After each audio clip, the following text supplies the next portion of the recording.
Welcome back to Global Affairs with Greg Ayres. Today I'm discussing a follow-up article, The Complexities of Diplomacy at Sea, Part 2.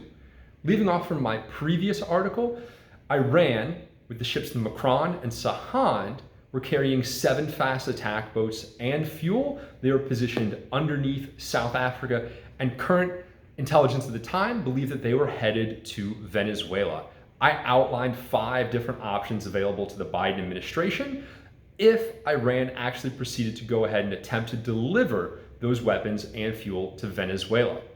But now, a month later, we can see those 2 ships identified by the Danish Navy in the Baltic Sea.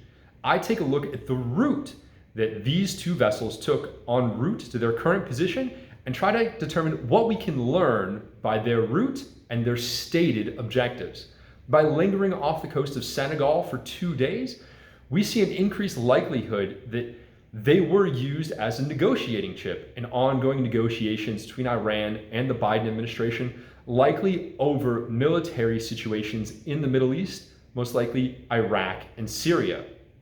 They don't appear to have worked comprehensively as a bargaining chip, though, as on June 28th, just 2 weeks after the Iranian ships delayed their progress off the coast of Senegal, which is adjacent east-west to Venezuela, right there, as close as they might get to the entrance to the Caribbean Sea while staying on the African coast.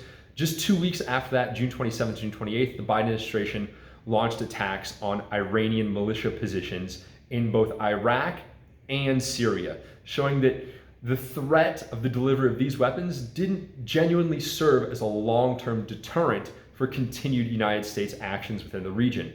Now they have passed through the English Channel and are allegedly headed to go participate in St. Petersburg, the Russian enclave in northern Europe, to participate in a military parade.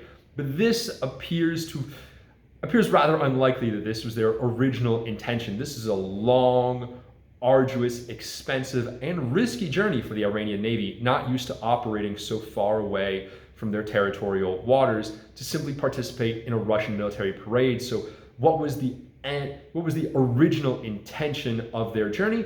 I take a look at their route and discuss some of the available options and negotiations, the attacks by both sides between Iran and the United States over the current weeks, to see what might have been the original intention and what can we learn from the route of the Macron and the Sahand.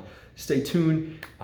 Further adaptations or further movements by these 2 vessels will prompt a follow-up article again, but certainly an interesting situation. Global Affairs with GregAyres.com. We're continuing to look and monitor. Stay tuned for future updates.